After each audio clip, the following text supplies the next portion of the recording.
welcome to this edition of At the Mic Thursday Deep Dive. I'm your host, Keith Malinak, and so grateful for you hanging out here with us on a Thursday afternoon. We do this every Thursday at 3 p.m. Eastern. I do the Friday Deep Dive. Today, we're going to focus on the FBI here in just a moment.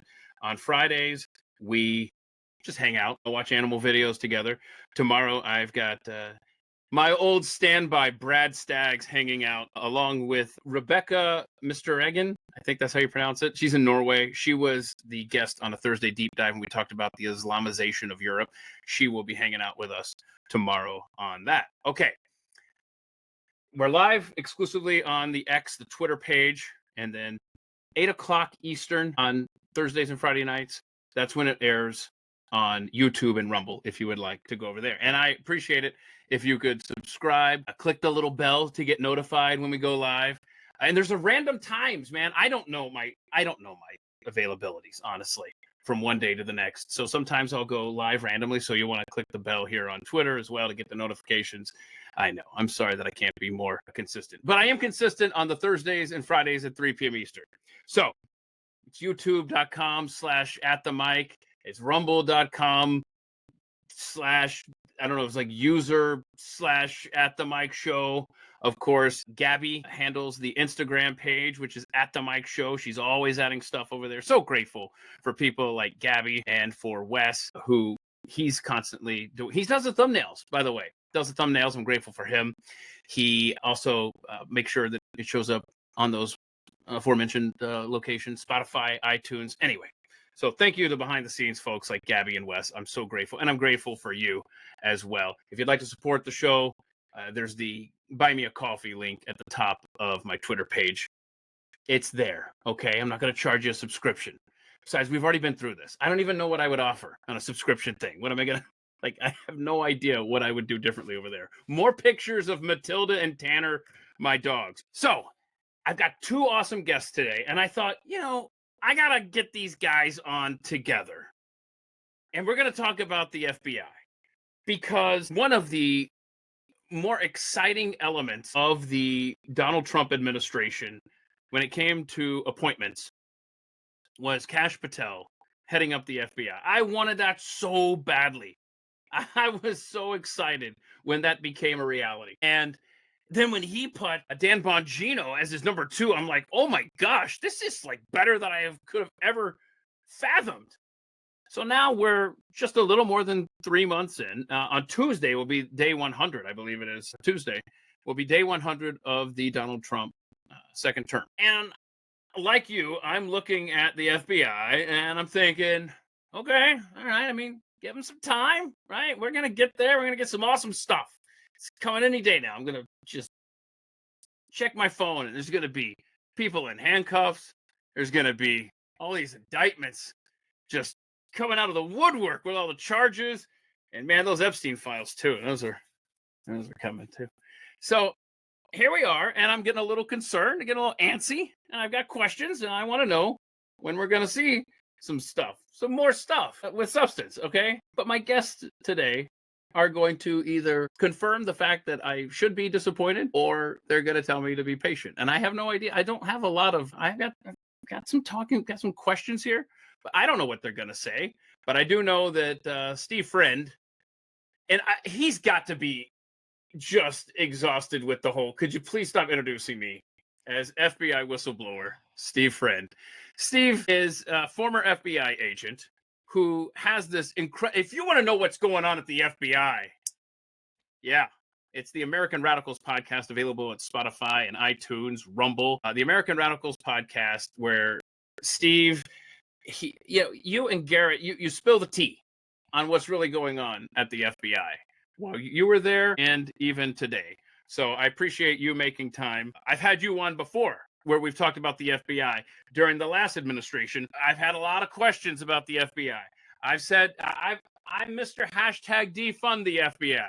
I'm Mr. Look at how the FBI, just completely set this thing up. I can't stand the FBI. So I had new hope under this administration. And so I'm going to be asking you today, Steve Friend, if I should still have hope or if it's just more of the same. Now, another guy who is intimately familiar with the FBI is a coworker of mine over at the Blaze. His name is Steve Baker. Steve Baker has you've had a run-in with the FBI that people may be aware of. You know what? I bet you're exhausted and tired of hearing people say, "Oh yeah, J6er, Steve Baker." But you're an investigative reporter. You've done some great stuff over there. You've got a 3-part series on the professional liar, Harry Dunn, and his role during January 6th. A lot of great stuff that you've written about with the FBI. So before we went on today, I said, you know what, guys? I think I'm going to introduce you. I'm going to walk out of the room for a couple of hours, and I'll come back and we'll wrap it up. Because I'm not needed here, and I appreciate y'all making time. So let's just, honestly, I don't know where to begin. And by the way, Steve, I'm so grateful that you're here and that your health is good. We will get into it at some point, the health issues that you've had for the last 5 weeks, man. But thank you for being here. Thank you for being alive. Okay, let me just grab my first printed up thing here. Should we talk about this? A tweet from Steve Friend at Real Steve Friend on Twitter, and you see at Steve Baker USA for see. I can't say Steve. I can't say Steve. I got to say Friend and Baker today. So anyway, Steve Friend, you had a tweet a couple weeks ago. Says Stephen Jensen orchestrated the FBI's weaponized response to J6. His promotion is indefensible, no matter who is recruited to pimp the narrative. This is not 4D chess nor anything close to a good thing. Now, I've got some specific questions for you here coming up, gentlemen, but I wanted to start there because that seems emblematic of maybe some red flags with this new and improved FBI, huh? I'm waiting for the benign and innocent explanation for why that promotion was pushed on through, as we were reliably assured that we would get. I'll be waiting for that as the same amount of time I'm waiting for the Epstein list, of course. For background, Stephen Jensen was the section chief of DTOS, which is the Domestic Terrorism Operations Section. He was the J6 warlord. By his own telling, he testified to this fact that he was in charge, the architect of the FBI's investigations on the way that those were brought forward for January 6th at large. It was the buck stops with him. He had counterparts at DOJ, but he testified to that fact. Now, after that, the FBI does what it loves to do with problem children, and that is send them over to the training division at Quantico, Virginia, where the new Agent Academy is. He spent some time there and was laundered effectively enough to be promoted to become the special agent in charge of the Columbia office in South Carolina. Pretty plum assignment. And then, now that we have a new director, new deputy director, I think they probably got some information from the people who are surrounding them or coiling around them like vipers. This was a good man, a good company man with experience in national security. We could bring him in to become the ADIC, which is an actual term, the assistant director in charge of Washington Field Office, which is a very prominent position. He was elevated to that. So now you have promoted him. Now, originally, the pushback was that's New York Times, that's fake news. Well, unfortunately for those who pushed for that, which was like Cat Turd and Gateway Pundit, the Suspendables, my buddies and I, were able to produce the email that went around from Stephen Jensen to the Washington Field Office saying like, hey, I'm so grateful to be here and be your boss. And then immediately there was the pivot to this is fake news. Oh, no, it's real true news, but it's actually a good thing. And the simpers went out there and said that this was great because he clearly had made this bargain that he was promoted because he knows where the bodies are buried, which is ridiculous because from a case handling standpoint, he's like 5 derivatives removed from actually managing a case. He wouldn't know the intricacies of it. And what bodies did he know are buried? Does it mean that people who were above him? Because you don't work your way up the chain of command and get the lower level people. It will be higher level people. So he's now parlayed that into a promotion. Now, if he knows where the bodies are buried, let's say he knows that secretly Nancy Pelosi and Harry Dunn are besties and they planned the entire thing, then the deal that should be struck is, well, Stephen, you don't get to go to prison and you give us the information. Not you get promoted 2 times. Now, the Julie Kellys of the world went out and said that he knows where the bodies are buried.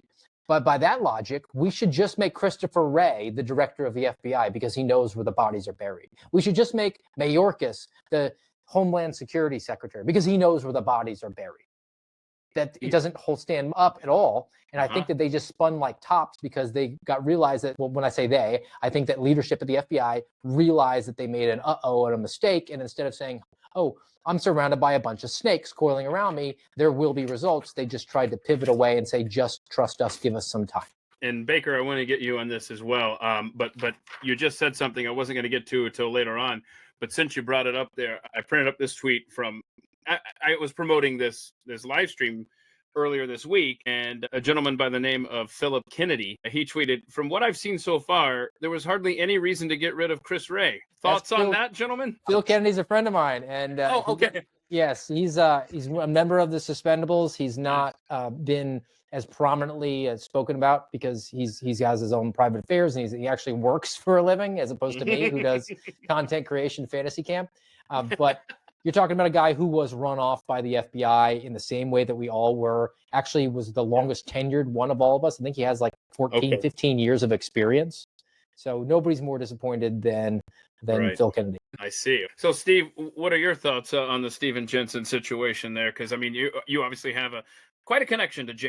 Well, first of all, it was naive on somebody's part to believe that they could send out an email, the one that Steve Friend referred to just a moment ago, to 2,500-ish employees in D.C. and not expect somebody to leak that email. Well, obviously, somebody did, because the New York Times found out about it.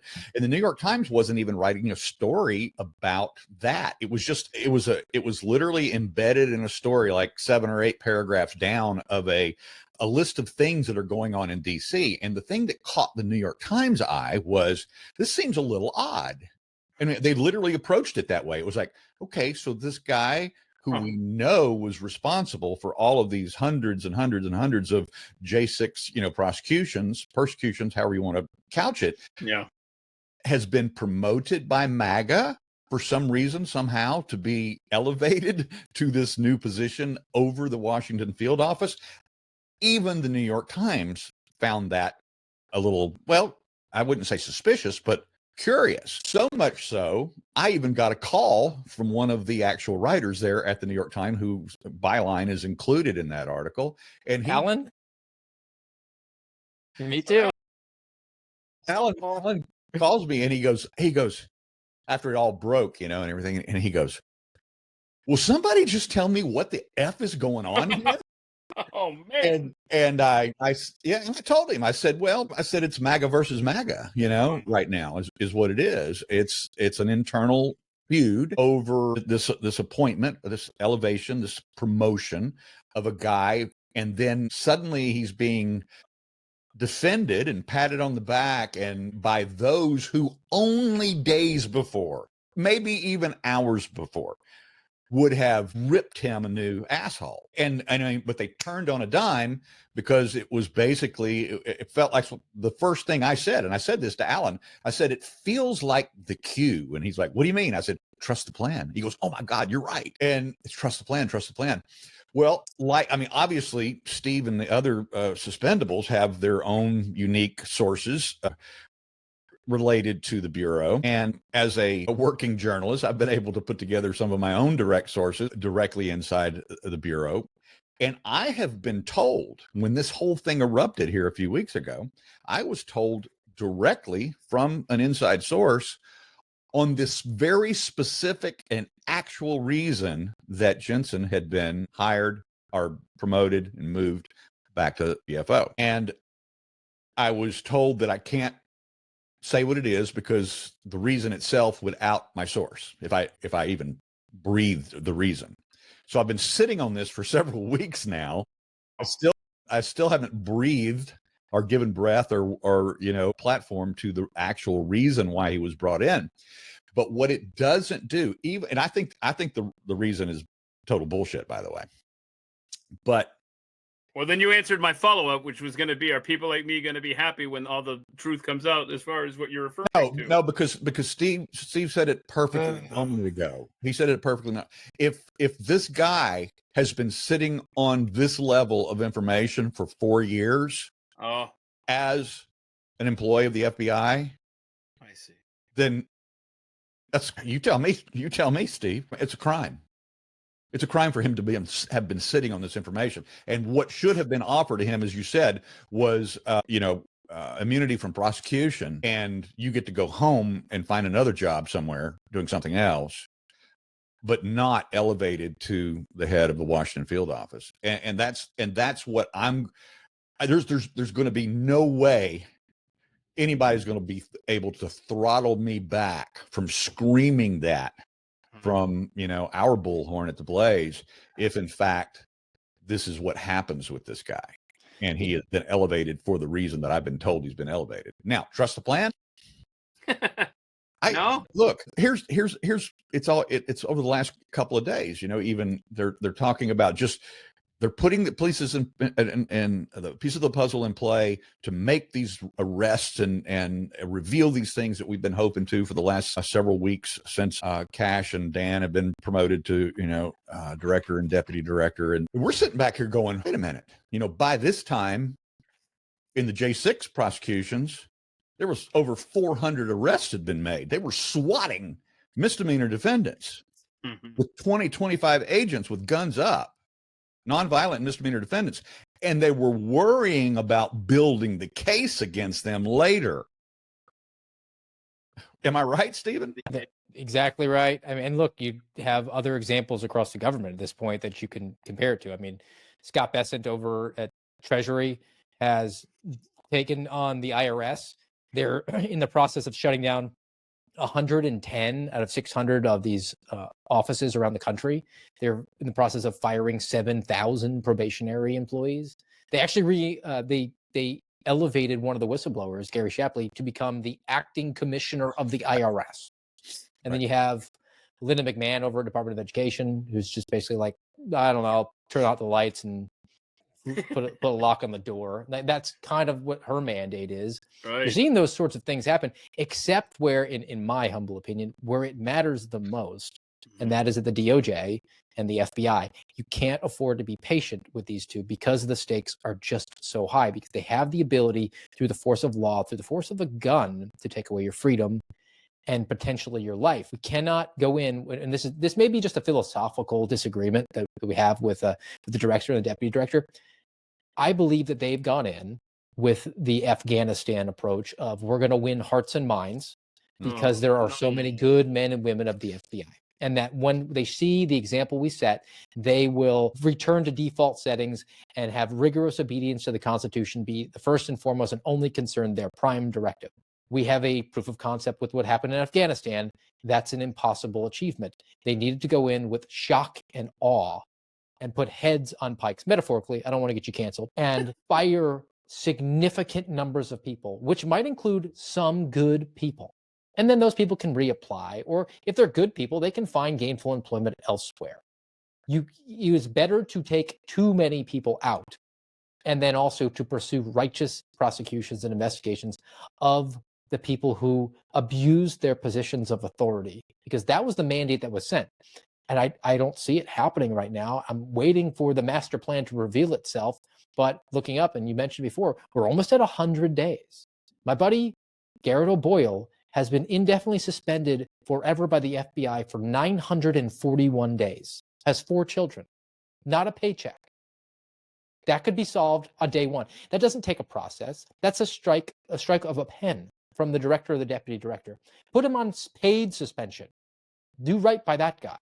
They could have done some other things like eliminating the intelligence branch. They could have eliminated the very quota system that I blew the whistle about that was wholly unnecessary and inappropriate. That's not a law. There's no legislation that came from Congress directing them to do that. That's internal. That could have been resolved. And we could have at least gotten a little bit of grace, a little bit of the down payment on the escrow to buy back some patience. Say, hey, look, we can't turn over the Epstein list to you. They promised it. They should have delivered. And instead, James Dennehy in the New York field office stepped to them and they melted away like a cardboard box in a rainstorm. But they could have said, we have a task force. We're investigating 300 people on that list like we did to January 6th. And give us one name if need be. Or they could have opened up the books on other things that would have not compromised ongoing investigations, like what the current occupant at 1600 Pennsylvania Avenue is the victim of, and that's the Butler, Pennsylvania assassination plot. Right. Why hasn't that been turned over? Just little things that could be done right away. And instead, we're getting hearts and minds. We're getting pictures with hostage rescue team. We're getting press releases that I cover down on all the time. The big one that happened last night was, we're very excited that we have arrested this huge leader, a member of Tren de Aragua, and you get a statement from the director of the FBI about how they're standing in the gap and protecting the American people, and then you read the press release and it says that Colombian officials arrested him and he's in their custody. And this is a process that takes 18 to 24 months, which means it started under the Biden administration. Right. And by the way, you did a great job in yesterday's show, American Radicals podcast, and you're doing it here. You actually read the press releases, whereas the FBI hopes you just see the post and go, oh, they got this guy on a federal. I want to go through some of these headlines, but it's like you take 2 seconds to read their press releases. You go, how did they even tweet that out? Like, what are we doing here? It briefs well, man. They're talking about people who their entire existence is based on, does it brief well? Can I make a PowerPoint slide with it, with the bullet points? And then we're on to the next thing. And if they're relying on people being of similar mindset, because the press releases are often like 2 or 3 paragraphs long. I mean, I'm not reading through any like a Dickens novel. It's paragraph 2, and it says, according to the court documents, and then you read 3 sentences and realize the FBI didn't do anything.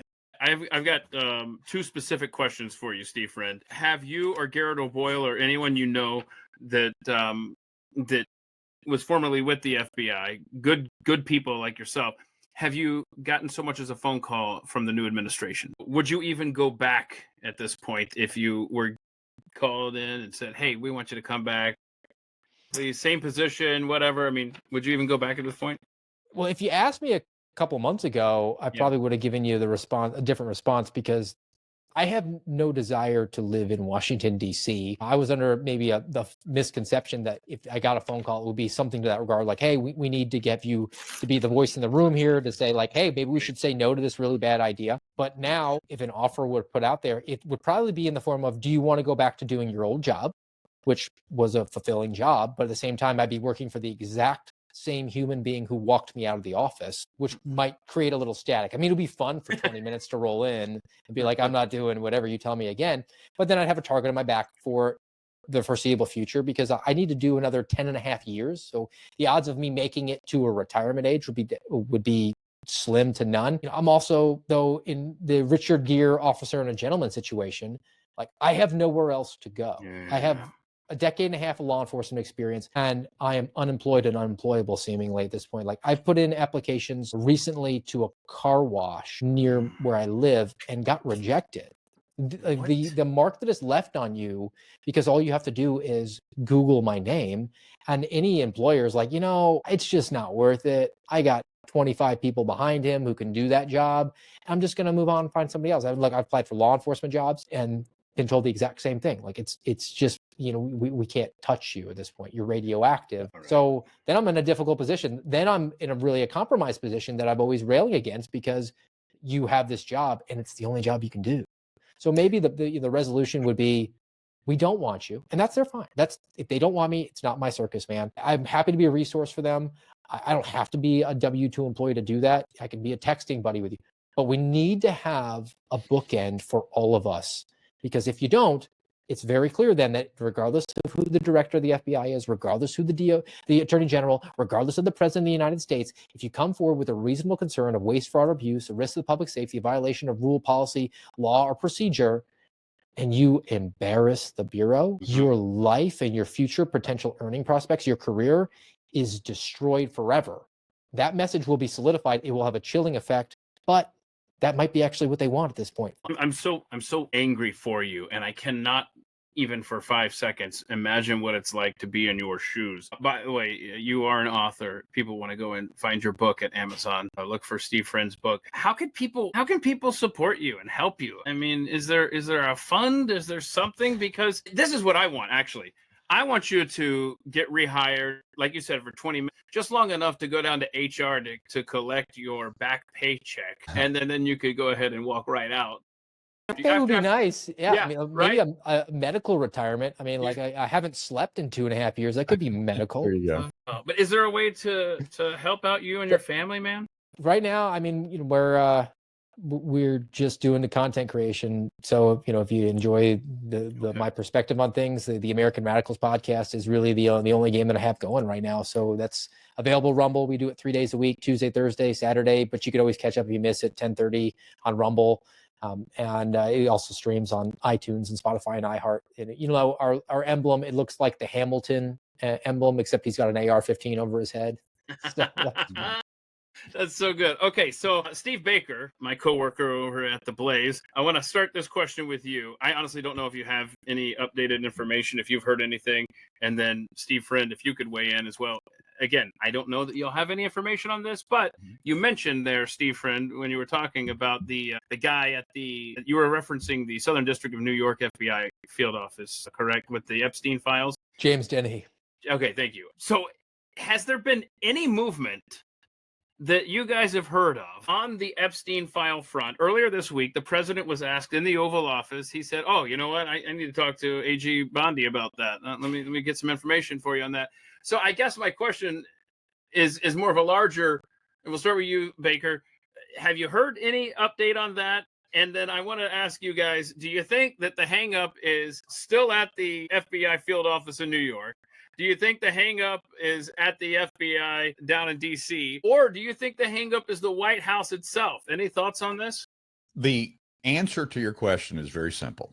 It has nothing to do really with the hang-up or, you know, the bottleneck being, New York FBI office or the D.C. FBI office.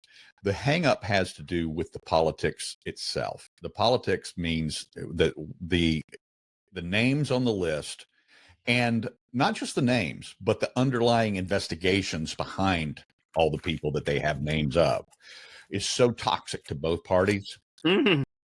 It's going to be held up forever. I mean, you know, look how long we waited on JFK's files to come out, you know, and it's the nature of the beast and why nothing gets done in the first place. I mean, we tend to be, you know, we have our own little village. You've got Hillary's village over here, and then you got, you know, the Trump's village over here. We've got the two-party system. You see the things from the left or the right with some little, you know, a shading of colors in between. But the reality is that the corruption runs so deep on both sides that until you realize that, you know, when they, you know, look, it's always been said, and we've all heard it's not a cliche, it's true. You know, power corrupts and absolute power corrupts absolutely. Well, my favorite author, Frank Herbert, who wrote Dune, he actually postulated that it's actually goes one step deeper than that. It's that power attracts the corruptible. And Wow. that's the tough part. That doesn't mean 100% of every single person that goes to DC goes there with a corrupt heart, mind, soul, but they are corruptible, most of them, and they fall into the trap. And it can be as innocent as insider trading.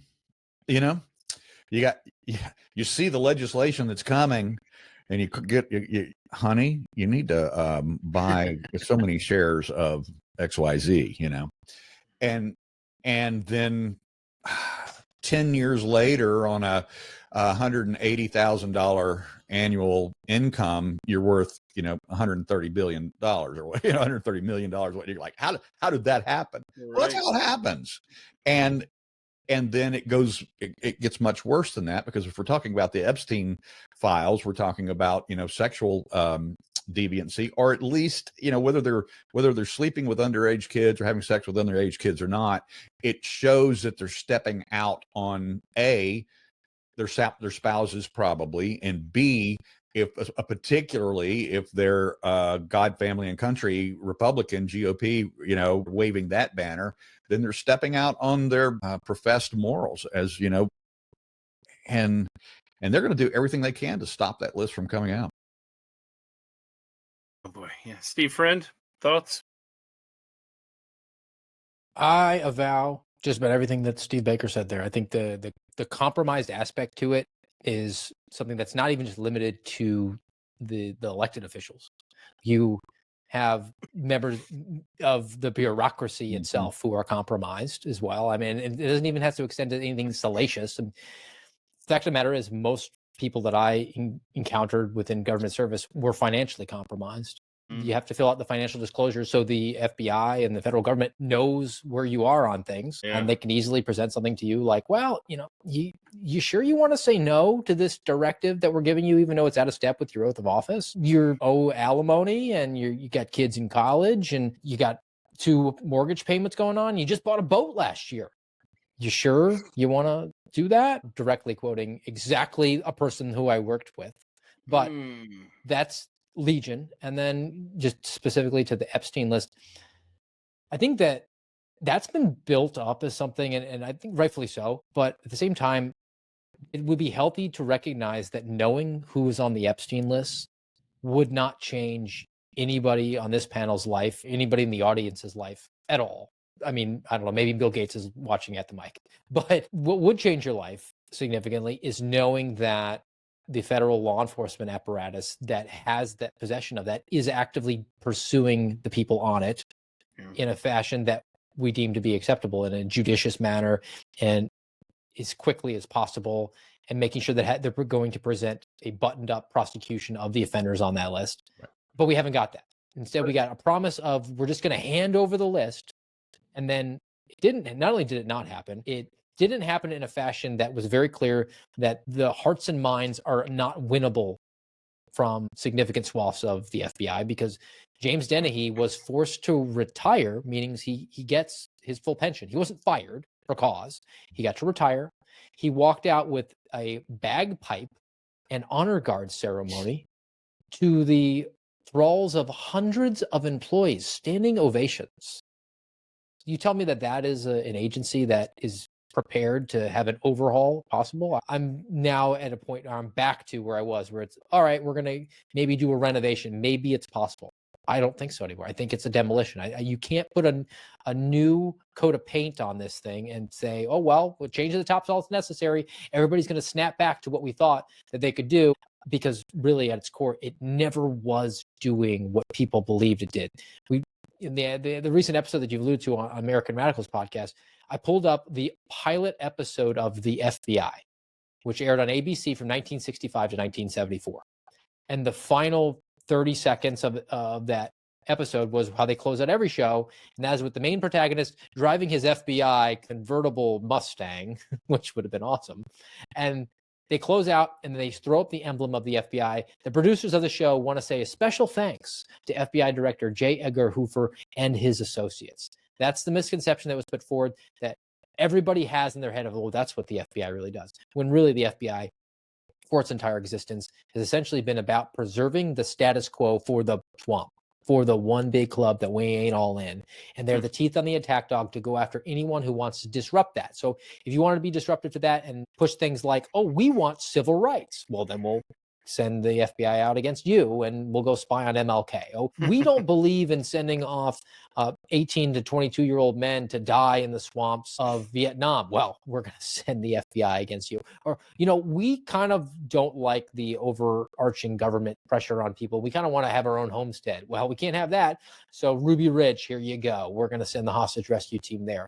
And then this evolution has gone more and more and more, and particularly ramped up post 9/11, post Patriot Act, when we gave all the tools to the national security apparatus. And I've come around to comparing what we see with our current federal law enforcement capability, particularly in the FBI, to Skynet from Terminator.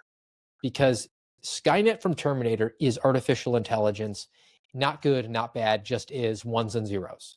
And when Skynet becomes self-aware, it comes to the conclusion that its enemy is anyone who will unplug it, who will turn it off. So therefore, Skynet turns against the humans. And then we got 2 good movies, and then the rest we want to forget actually about. Flash that forward to September 12th, 2001, when we armed the bureaucracy of the FBI with the Patriot Act, with the mission set. But it's a bureaucracy, self-licking ice cream cone, justify its existence. Inevitably, it will evolve its mission set. And it'll do it slow enough and through good PR to make you think that it's doing good work. But eventually it'll stop looking for legitimate bad actors and evolve it into whoever is going to be bad for the bureaucracy.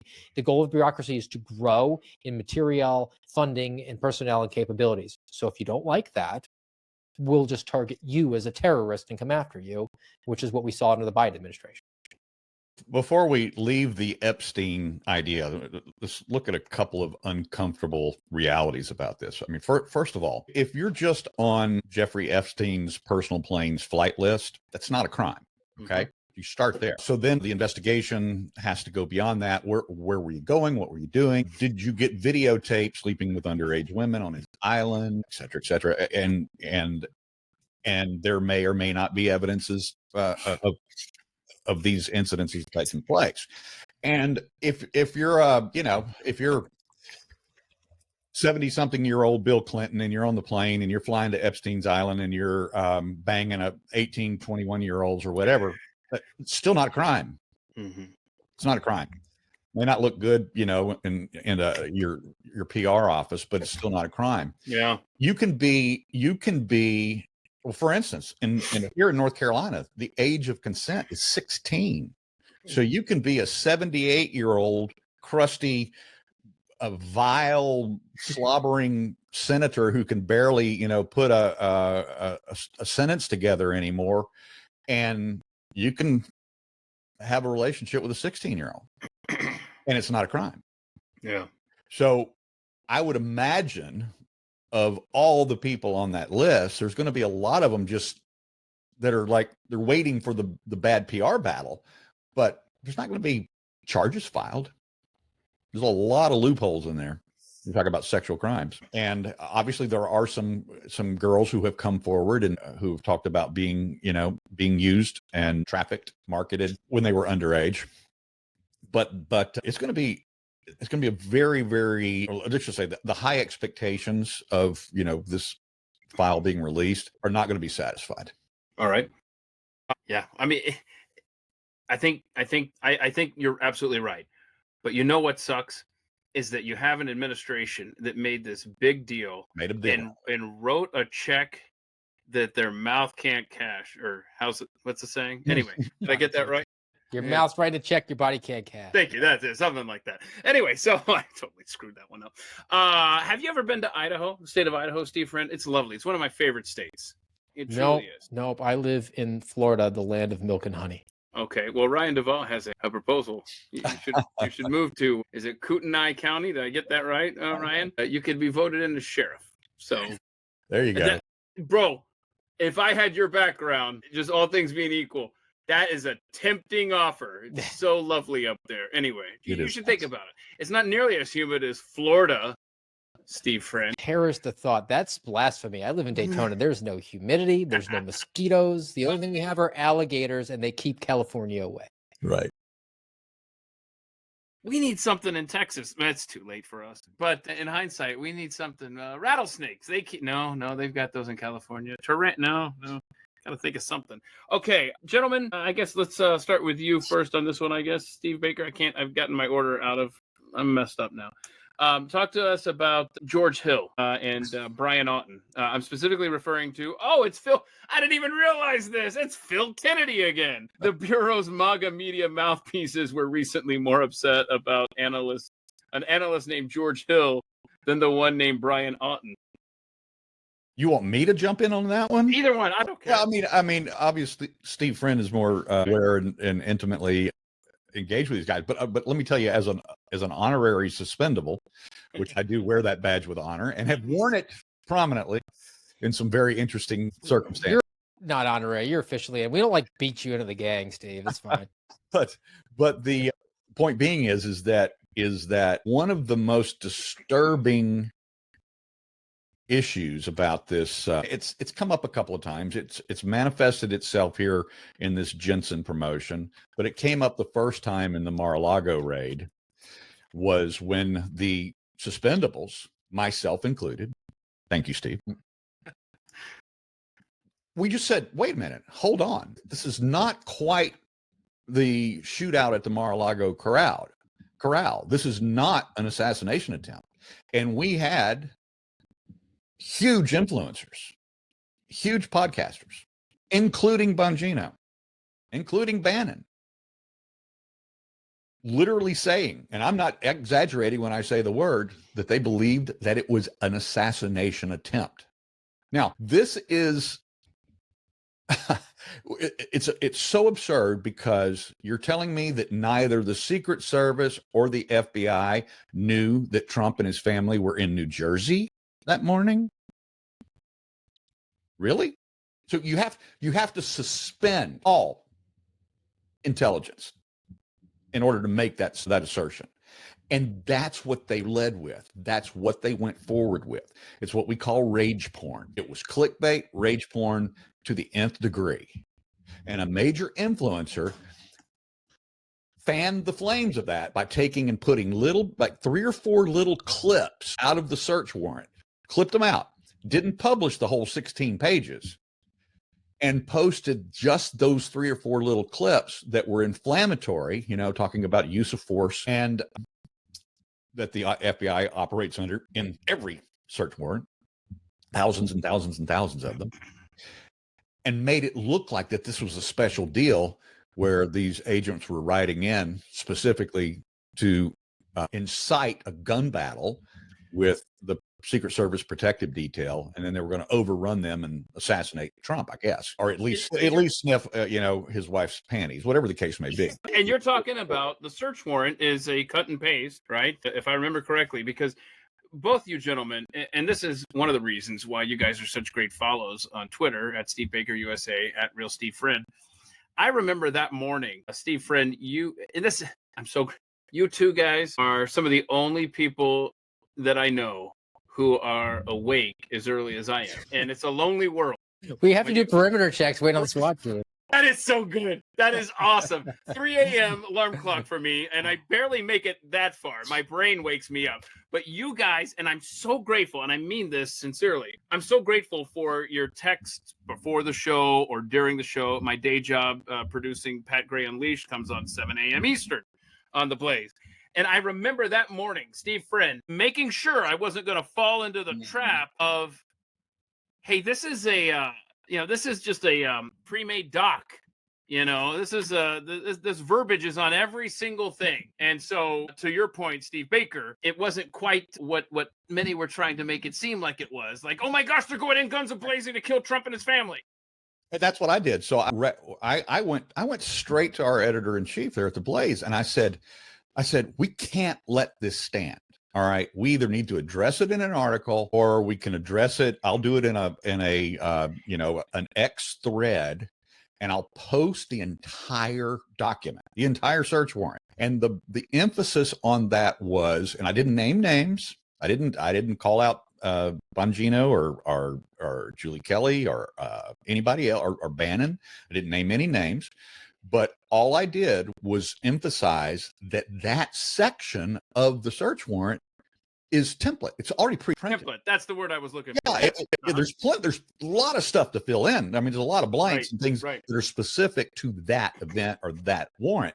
But when it comes to use of force, this is the same language used in every arrest or execution in the bureau.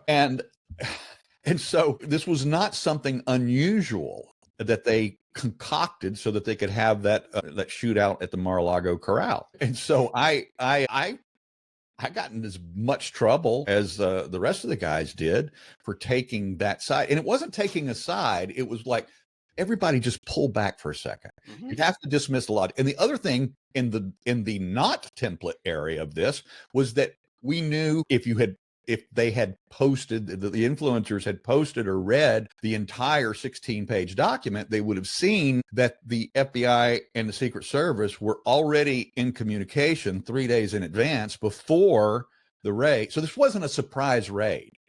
It was like, and seriously, and I'm giving these guys a lot of grace because I still don't agree. And I've always said this, I don't agree that the guys should have gone in. Right. And that's not what we're arguing. That was the lost opportunity. I mean, because they honed in on the rage porn, like Steve Baker just said. Right. There was so much to point out there. Yeah. And look, it's called an FD 888. Right. That's the operations plan that goes for any sort of search warrant, arrest warrant. But it is stating the policy that is in effect all the time. If you're going to do an interview, if you are doing surveillance, if you're in the office, if you're home on your couch watching Netflix and you're an agent of the FBI, the exact same Department of Justice use of force policy applies. It's not a kill authorization. It is law enforcement officers of the Department of Justice may use deadly force when they have a reasonable belief that the threat exists of death or serious bodily injury to themselves or to another person.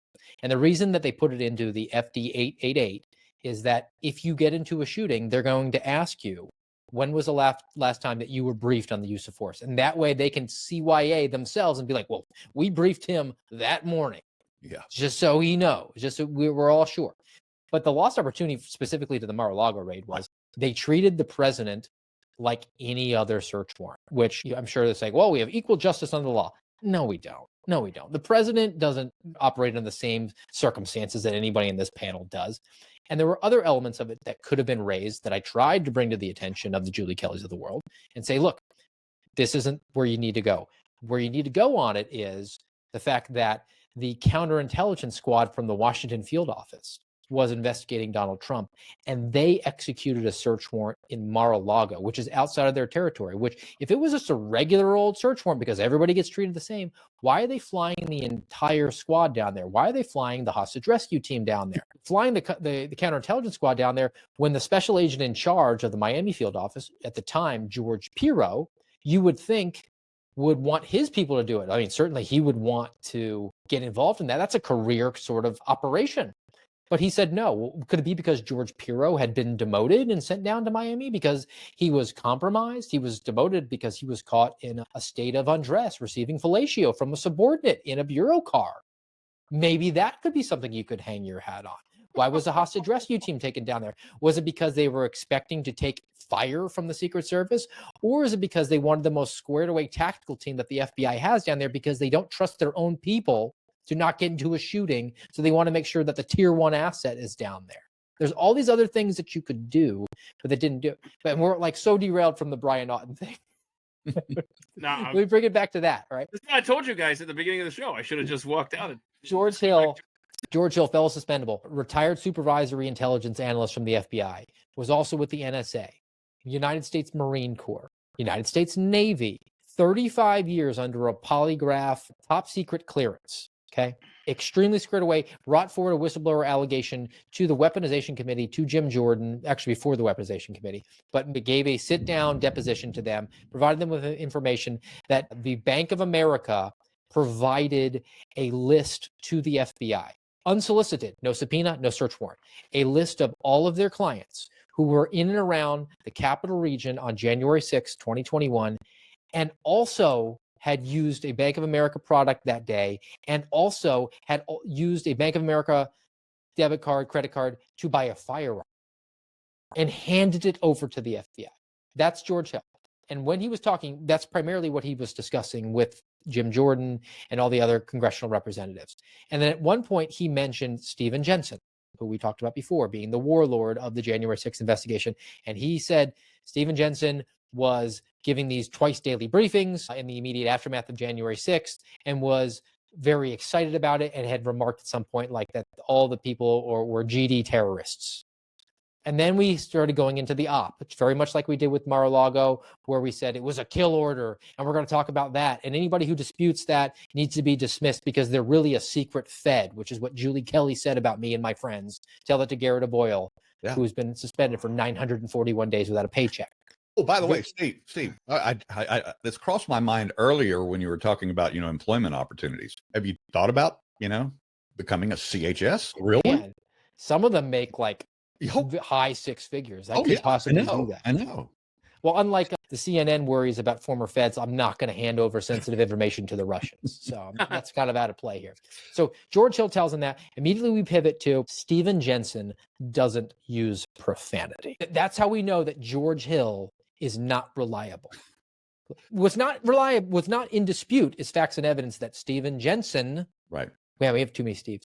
Stephen Jensen was promoted to the ADIC of the Washington field office. That is beyond dispute. But we pivoted away from that to he doesn't use naughty language. So that was the op that went on there. And compare George Hill.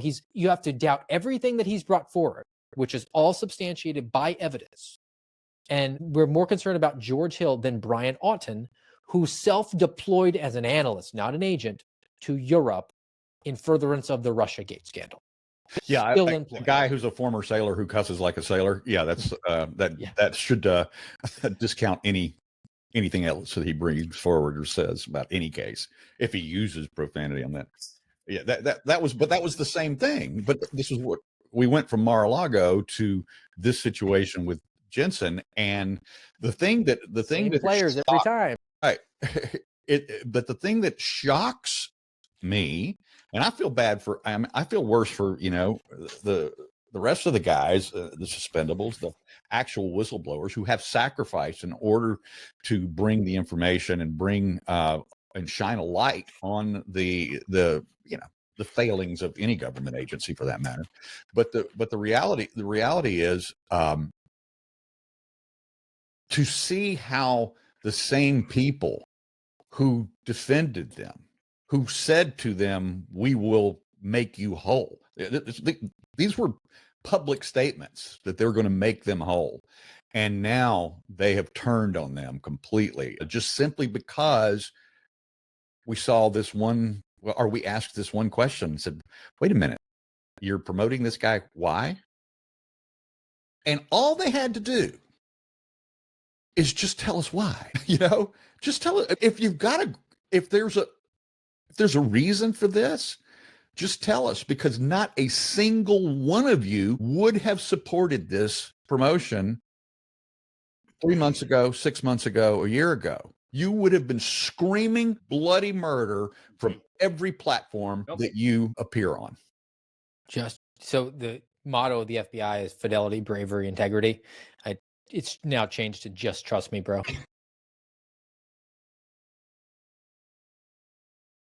Don't attack my friends for us just saying what you're saying, because that even that has come up today, just in the last 24 hours, is that now the guys are being blamed for criticizing Bongino for his past words. No, we're just playing his statements that he's made in the past. I'm a big fan of what he said. Yeah, I'm a proponent of it. I put my reputation out there as a public advocate on behalf of Kash Patel and Dan Bongino to get the positions they do. I want those things to happen. Yeah. They're not happening, and I'm being told to just trust me, bro. But we're not in a timeline now where we can afford to be patient. So you obviously have friends on the inside, Steve, that I'm sure you're in communication with. Is there anything that you're hearing from those on the inside of the FBI that are working every day in the J. Edgar Hoover building that should give us reason to think, hang in there, it's going to get better, trust me, bro? Like, is there anything that we could have some hope for here? So from inside headquarters, I'm hearing that some things are moving in a positive direction at the speed of government, which means we'll see you next decade. And then I'm hearing from the field that nothing has changed in their day-to-day operations at all. Morale is back through the floor, except for the communists that are entrenched there and ensconced there because they have the momentum. They have all the momentum, and most federal workers lick their finger, put it in the air, see where the wind is going, because they have to protect their job. And they will back whoever has the momentum. And at this point, it is the James Dennehy's of the world, the people who felt comfortable walking outside and applauding a guy who was forced to resign after rejecting a directive from the Attorney General of the United States of America and the FBI director. And other guys have been promoted. Other people, the Brian Driscoll, who was the accidental acting director after Christopher Wray left before Kash Patel was appointed to become the director of the FBI. Brian Driscoll, who was ordered to hand over the list of everybody who had worked on January 6th and said no. He was not only not removed as acting director, not only sent back or even demoted, not fired, he's been promoted again. Now he's an assistant director. Way back several conversation points earlier, Steve Friend was talking about, this idea of they seem to be wanting to, win over the hearts and the minds of the enemy, like we did in Afghanistan, that was the war plan inside the FBI as well. And, that suddenly after winning them over, these people would suddenly offer their fealty to the Constitution and to their oath. And no. The vast majority of them only have fealty to their paycheck and then getting in their years for their government pension. That's ultimately what it is. And so they're going to, whoever they're answering to, and of course, nobody's been replaced yet, so they're answering to the same people, as Steve pointed out. They're answering to the same Marxists and cultural Marxists that they were answering to before. That's the one thing that we were promised was going to happen, is that decapitation strategy was going to happen and they were going to be removed. And it's not happening. And they're not telling us why. They're just saying, trust the plan. Or you said, trust me, bro. And that's what's most frustrating for those of us who have been rooting for Bongino and rooting for Kash Patel, and who have actually had relationships with them to some level. I've never had a deep relationship with either of them, but I've spoken to both of them. Bongino used to highlight my work. He won't mention me anymore since the Mar-a-Lago thing. And Kash Patel, I was introduced to him by our big boss. I mean, Glenn Beck himself introduced me to Kash and said, and I had a new investigative piece that had just come out that morning. And Glenn said, go print off your article real quick. Come bring it over here. And he introduced me to Kash, and Kash and I exchanged phone numbers right there. And then we ended up having some conversations. But I doubt he would take my call today, because he certainly has to be aware that I'm doing my job as a journalist. I'm just saying, what's up, man? Just tell us. It's not that hard. Don't come out and do a press conference, or don't send your number 2 man out for 5 days in a row with a "just trust me, bro, follow the plan" tweet, because that's all we got. Once the Jensen controversy erupted, that's all we got for days on end. Trust me, bro. Cool.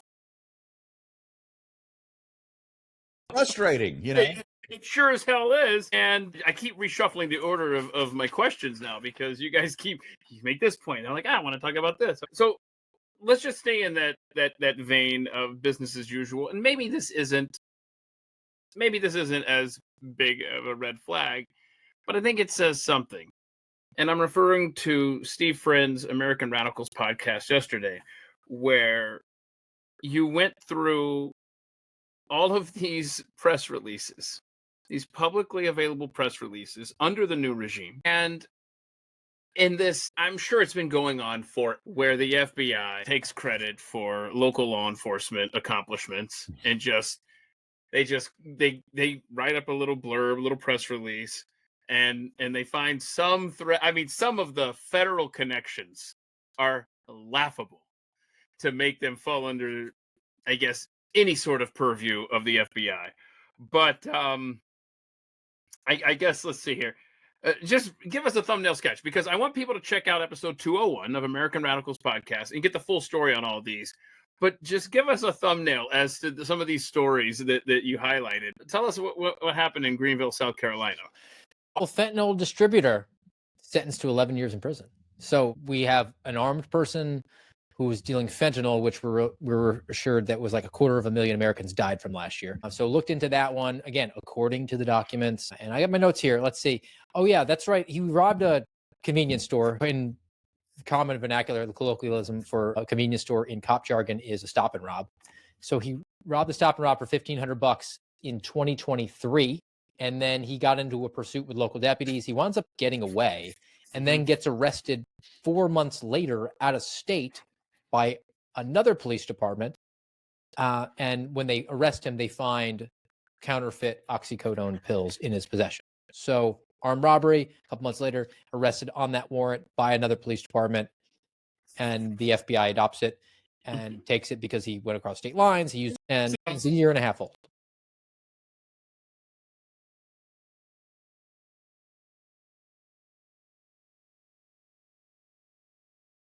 Judge Boasberg sentenced him. The politically correct title of the DOJ, and this is the Pam Bondi DOJ, was that a protester was sentenced in damaging U.S. government property at Union Station following a protest rally. So a rioter rioted. And he winds up taking down a flag, spray painting Hamas on a statue, gets arrested. It's all on camera, all on social media. Judge Boasberg, of course, handles it and sentences him to a misdemeanor 10 days in jail, when he, I think, did more than Steve Baker And Steve was facing far more significant amount of time than that. Right. That's yes. My gosh. Okay. Well, I'm gonna tell you right now that yeah. on a daily basis, and this has been going on for well over a year or two. Anyway, my favorite tweets to read every day are coming from Mr. Steve Friend on this exact topic. I mean, I've devoted my entire social media presence to that. That's why I make the big bucks, gents. There you go.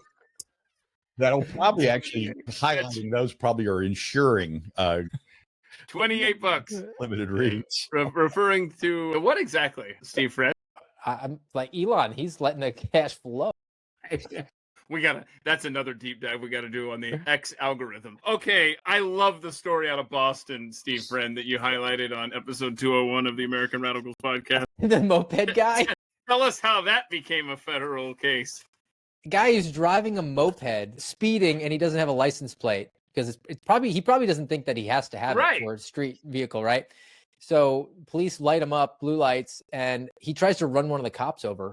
He winds up laying the moped down and fighting with the cops. And when they fight with him, they find a gun on him. So don't want to limit the danger here. Like cop could have been run down by a moped, armed criminal, but he's apprehended then.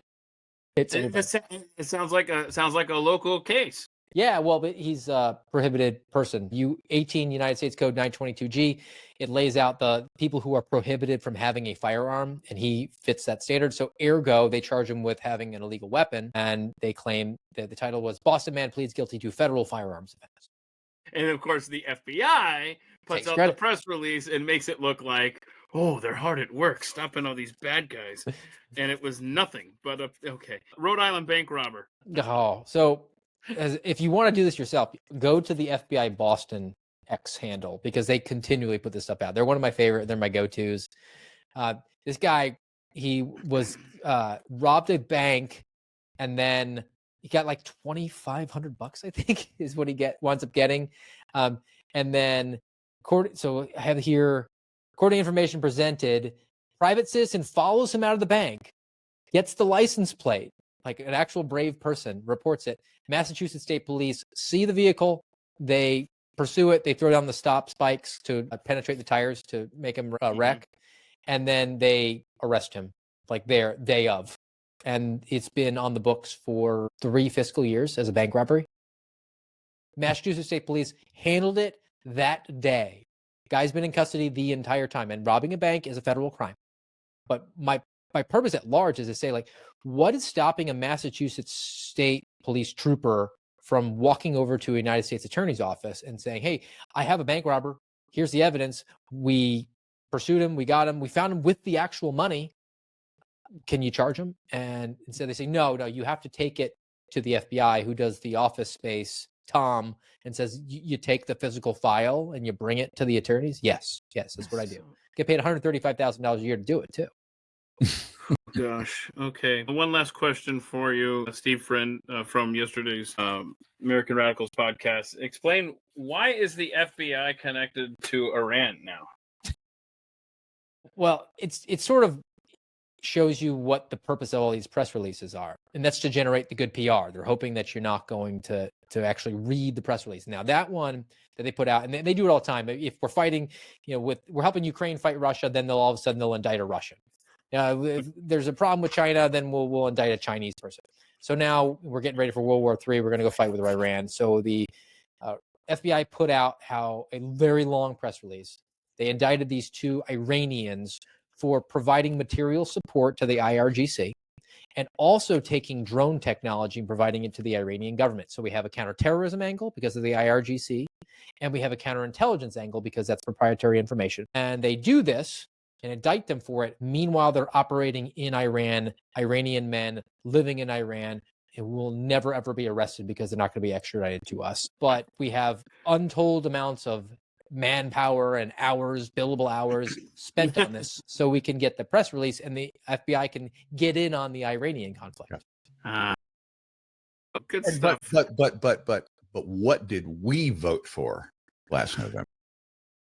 We didn't vote for any of this. We all had a much bigger picture, a much larger picture. And in fact, we have, reams and reams or miles and miles of recorded, tape we don't have tape anymore, but you know what I mean. We have gigabytes worth of recordings of the people running the agencies now promising us what they were going to do and what they were going to set straight if we gave them their vote and if they got the power and if they were appointed to the heads of these agencies. And we're still waiting. What we're experiencing now is exactly what we convinced ourselves, at least speaking for myself, this time it's different. This time it's going to be different. And if ever it was going to be different, this is the time. I believe. I mean, see, I'm an Atlanta Falcons fan, and I know that we'll never win the Super Bowl. But I've made peace with that. And that was before 28-3. Before that happened, I knew we would never win the Super Bowl. Do you still have a good Dirty Bird dance, Keith? Gosh, I don't know that you want to see me. I was living in Georgia when that was happening. It's been 27 seasons ago. I don't know. Where's Jamal Anderson when you need? Anyway, so, okay. And it just feels like, are we seriously, have we been fooled again? We got the people. It wasn't we got the party in power that we wanted. We got the people, the exact people to run these departments. These were who we were campaigning and tweeting about. Please make this happen. And now it's like, oh my gosh, is this happening to us? Is this like we assembled the team? And really, is this going to happen? Yes. I don't know. Well, Steve Friend hit on it by a couple of statements he made earlier. I mean, the first thing is, rightfully so, we see them moving at the speed of government. Well, that's never efficient or at the pace that any of us would want it to happen. But the second and most important thing that he alluded to, or much earlier on this discussion, is if we're talking about the FBI, and we are talking about the FBI today specifically as an agency, there may be no clearer, more better defined government agency than the FBI in terms of its cultish culture. There is a cultishness about that culture at the FBI, and it's going to be very, very difficult to break. And so if I'm going to give the director and the deputy director any grace whatsoever, are up against a deeply entrenched cult. Yeah. And that's going to be tough. Now, Steve Friend can speak more to that than I can, but that's what you're up against. And I want to set up Steve Friend for this response, because I'm going to make another football analogy. It's like the Bill Walsh coaching tree, because the last time I had Steve Friend on, we've had him on a couple of 3 times now to talk about, the absurdities of the FBI. And it's just frustrating as hell that I have you on during this administration talking about the frustrations of the FBI. But one of the things that you said in one of those episodes, which, by the way, all of the deep dives, every episode that I've ever done is pinned in an article at the top of the Twitter feed. Just click on that and find the date. But the episodes with Steve, either Steve, are awesome. But Steve Friend, you said, this has really stuck with me, that the J. Edgar Hoover, and by the way, my Calvin Coolidge picture here, I mean, he didn't make many mistakes. But he did give us... He hired a librarian to be in charge of federal law enforcement. I think he was going for a light touch. Okay, right? So we're not going to blame Silent Cal on this one. But the point you made in that conversation that has resonated with me is that it's a culture that, in other words, the acolyte of Hoover ended up training the next guy and then the next guy. And so it's this thread that is run for 100 years now. And then, to Steve Baker's point, we're looking at Kash Patel and Dan Bongino, and we're saying, okay, go. And we're 3 months in, and we're like, where are the results? Well, in their defense, they're having to deal with 100 years of entrenched philosophy and the way things have been done through the Bill Walsh tree, the J. Edgar Hoover tree, right? Sort of, but there's enormous power that the director or the deputy director have to bring forward immediate change. and do the shock and awe. Like from my personal experience, right? The Supreme Court case, Navy versus Egan, set the parameters for members of the intelligence community agencies like the FBI. It essentially says that those agencies have wide latitude. It's within their discretion, basically just handed them the blank check to issue, to suspend, and to revoke security clearances, basically for any reason that they want. So that should have been exercised, and the Stephen Jensens of the world on day one should have had their security clearances revoked. We're not firing you. We just have questions about whether or not your managerial decisions that were made on January 6th or something that could call into question your loyalty to the United States government in protecting and defending the Constitution. We're going to take that under advisement. We'll get back to you in 941 days. Right. That should have been done. Right. To not just a change at the top. That should have been done. Every probationary employee, like it's a contract. You can be fired for any reason. Every probationary employee is someone who applied to be hired by Joe Biden, Merrick Garland, Christopher Wray's FBI within the last 2 years. Every one of them should have been fired. You can reapply. We don't need cause. You're fired. Those are the things that we would expect from a status quo shattering, paradigm shifting sort of new age of leadership. That's what Dan Bongino talked about for years of doing.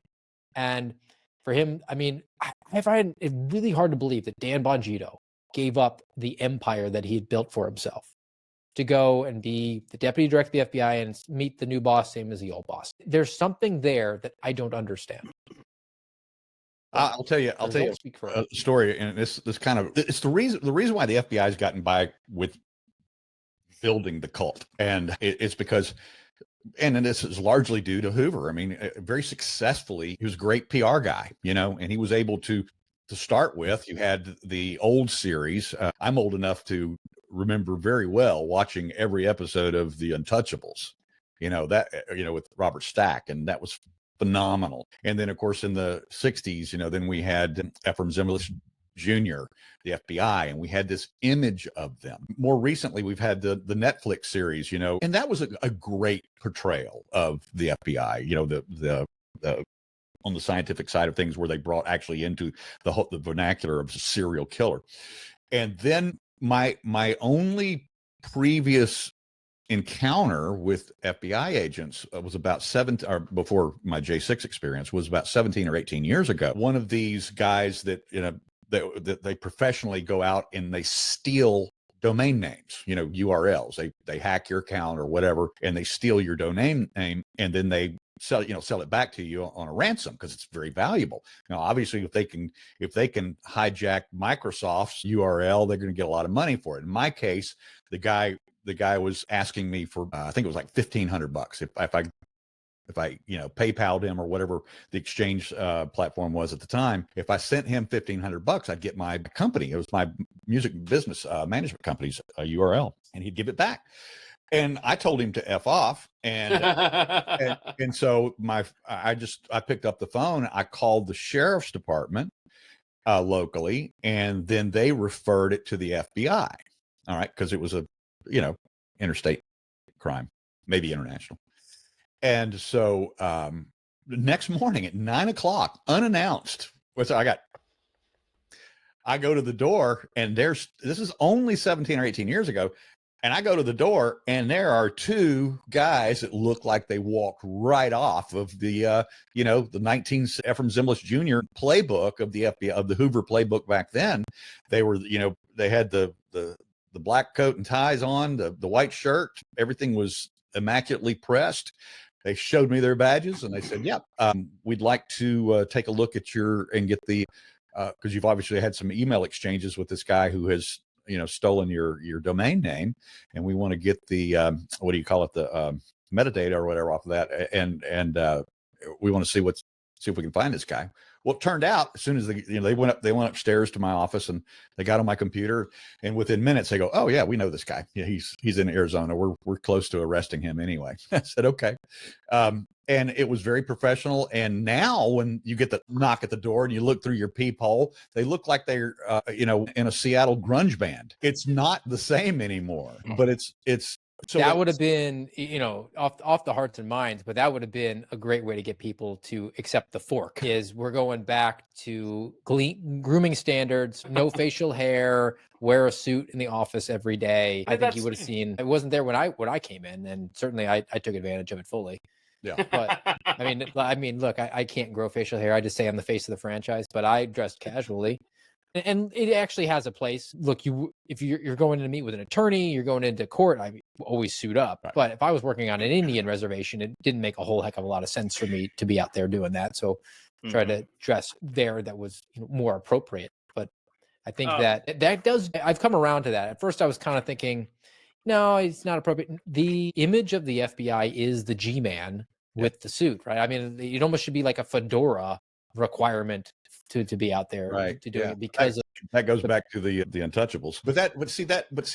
That was the success that Hoover's FBI had, is they served us that image of the FBI as not just impeccably dressed, but if you look like that, you're the good guys. Dress the part. Oh, they were so, demonstrably presented as different from the crooks. And these were the clean cut guys. These are the good guys. The white hat, not the fedora, but these are the guys. If we go back to the Western days, that rode in on the white hat, with the white hat on. And that was the image that we had. And they were able to successfully build a culture around that image while they're taking advantage of the fact that people weren't looking close enough at who they really were, especially, especially after the Patriot Act and then accelerated by the Obama administration. Right. One of the things that Steve Friend is constantly saying, and I just think this is such a great idea, if you were the head of the FBI, Steve Friend, that you would disarm the agency and just make it an investigative situation. I mean, that's just simple, yet, because then you would hand over, right? Correct me if I'm wrong. You would then hand over the prosecutorial duties to the locals, right? This is what I would do. The FBI right now, 14,000 agents outside of the major cities, and even in the major cities, when you talk about the ratio of agents to people, it's incredibly small. 14,000. I mean, I worked in offices with like 4 people. Another one had 8 people. So the one I had in Daytona had 8 agents, 4 counties, 1 million citizens, right? So the way you have to augment your manpower is you have a relationship with local sheriff's offices, police departments, and they will give you their person on loan. You'll get a detective. They'll go to the U.S. Marshal. The Marshal will swear them in, deputize them, federal arrest authorities, in addition to the state arrest authorities that they already have. So that relationship, that practice is ongoing. I would enhance that. I would take all of the guns away from the FBI. I would take all the guns away from every single federal law enforcement agency, with the exception of a U.S. Marshal for the purpose of courts, prisoners, that sort of thing. And then have those agencies all be unarmed. And if they want to do investigative work, they can do that investigative work. Partner with the locals who you've already deputized with federal arrest authority. So if you're going to go and interview someone, you don't want to walk in without a gun if they're a suspect, right? Well, now you have the gun in the room to help you do it. But ultimately, if you're able to, say, do an investigation like a white collar one where you don't even need to talk to a person, or cybercrime, you're talking about Steve's case, like, oh yeah, we got the metadata, we know where it came from, we've identified our person, boom, we present it to the sheriff. The sheriff can then go and execute that arrest. The sheriff also has the ability to decline to do that and say, look, I'm not going to go forward with this arrest. Now, in the case I laid out there, that doesn't make a whole lot of sense. But what would make a lot of sense is if, hey, we've got a case, we've done some metadata, we got the cell phone GPS, we got some surveillance footage. There's this woman, and she's sitting outside an abortion clinic praying. We think she's a domestic terrorist. You should go arrest her. And the sheriff would say, yeah, if I do that, I'm going to lose my job in the next election. We're not doing that. Right. So it would incentivize the FBI or whatever the federal law enforcement agency is to actually go after what the sheriff wants them to, which would be the crimes that are afflicting the local area. So ergo, we're assisting our local partners more so at that point. And then Steve and I wouldn't be up at 5 o'clock in the morning waiting on the SWAT team, because there wouldn't be the risk of an FBI SWAT team. They wouldn't have one. Yeah, we wouldn't be up at 5 o'clock in the morning ready to text you so that Pat, you don't go off on a tangent on something. That's what we're mainly our focus is at 5 a.m. But what Steve said is exactly right, and it's not just the lady praying in front of an abortion clinic, but if you go back 30 years, there'd be 80, 90 people still alive in Waco, Texas, had that been the including a busload of children. They would all be alive today and grown up and had their families of their own, and this is why I have been advocating. If there was two things that I could change in government, and believe it or not, the Trump administration has basically finally implemented one of them, is that there's two things for years I've advocated. First of all is I agree with Steve on the disarming of the FBI. They should be, and I've always said, we need a federally funded investigative agency, because look, the feds can just put enough money into the science side of being, an investigative agency, that we need that. But that anytime that the evidence is now available to execute an arrest, that needs to be turned over to the local sheriff, local law enforcement, because we need that filter, and government's supposed to be local anyway. And that's why I say we would have had people alive in Waco and families prospering there today had that situation been in effect there. Now, the other thing that I mentioned momentarily ago was that one thing that not the FBI, but the federal government is doing, or that the Trump administration is doing, something I've been advocating for decades in terms of immigration, is that they declare the entire border barrier a military base. Yeah, we're doing the Roosevelt Reservation, right? Yeah, because I've been writing about that for 2 decades, probably, that's what needs to happen down there, and it stops. It's over. The problem is over. It doesn't matter if it's 60 yards or 100 yards or a mile. Declare the entire border a military base. You don't have to hear about this posse comitatus crap anymore. Right. I had never heard of the Roosevelt Reservation until Interior Secretary Burgum mentioned that last week. I had never heard of that. Explain what that is. It's California, New Mexico, and Arizona. I'm sorry, California, Arizona, New Mexico, that are the first 60 feet, 60 yards or feet or whatever it is. Okay, is designated, was already federal property. Now we're making it a military base. Yeah. That's incredible. That's solved. Insane. Yeah, I got in trouble because look, whenever I talk about MAGA or TDS, and I did and I do support the president for a lot of reasons, not just because I got a pardon from him, but I was not a fan of the border wall during his first presidency, his first administration. Even when he was campaigning 16 on the border wall, guess what I was writing about? I was going, no, we don't need to spend 30 or 60 billion dollars on a border wall. We already are spending the money in our Department of Defense. We already have guys already drawing their paycheck, and we're fighting in the desert at this time. We got troops all over, the Middle East and the desert. And what better place to train them than down in, Arizona, New Mexico, Southern California, and the border of Texas? This is perfect. It's perfect for the gear. You get to test all in the sand, and all of the weather conditions are emulated down there that you get in the Middle East.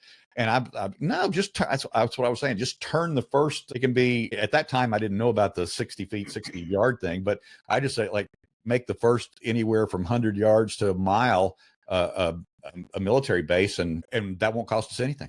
Yeah, and the whole thing of the just being the 3 states and not Texas is based on just when Texas came in. And anyway, what you could do is go to the private landowners in Texas. You're going to tell a rancher, hey, we're going to give you fair market value for this easement just so we can protect your property from illegals. You don't think that they would sell? Definitely go 60 foot. Okay, I just wanted to get that settled there. But that is fascinating. I would say that 90% of those ranchers would say, oh, yeah, you want, absolutely. You want 100 yards? Can I donate it? Yeah. I won't even charge you. No right. Kidding. Because they're tired of their yeah, exactly. What's happening to them, and the fact that they are under threat constantly by the cartels. Then they'd probably stand up their own tattoo parlors and car dealerships right along there, just like that side of stretch of every single military base. That is awesome. Steve Friend, why do we have the FBI looking for pilots? This is an interesting question. So there's three types of planes that the FBI has. Three types of pilots. The field offices have many of them have a pilot in command who flies the Cessna up and around for surveillance purposes. So that's an agent typically, and they only fly for 4 hours at a time. So it's a pretty plum assignment. You have the other planes who work for hostage rescue team, and they tend to be former military pilots, and they come through as an agent most of the time. And then you also have the last stage, which are the larger aircrafts that are maintained in Manassas, Virginia, that fly the director's jet, which is actually supposed to be for counterterrorism purposes, for gathering evidence, or to fly particular personnel. If there's a major disaster, we need to send an evidence response team to it. Like, we'll fly them all down there. Fly overseas with the fly team, which does counterterrorism stuff, evidence gathering.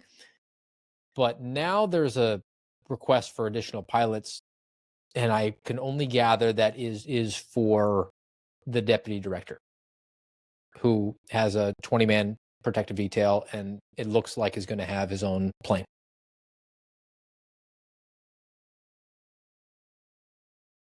Start with the 20-man detail. What's the justification for that?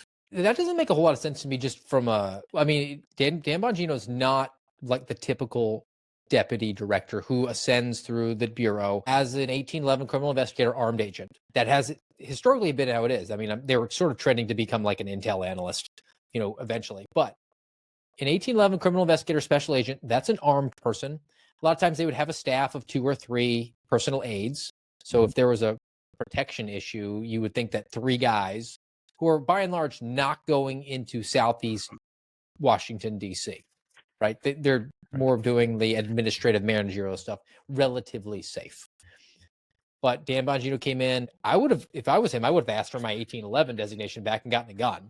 But he doesn't have that. He perceives that he's under threat. He has security in his private life before becoming the deputy director, and now has put that onus on the FBI to provide. It's a 20-man protective detail, from what I understand, that is on him and family 24 hours a day.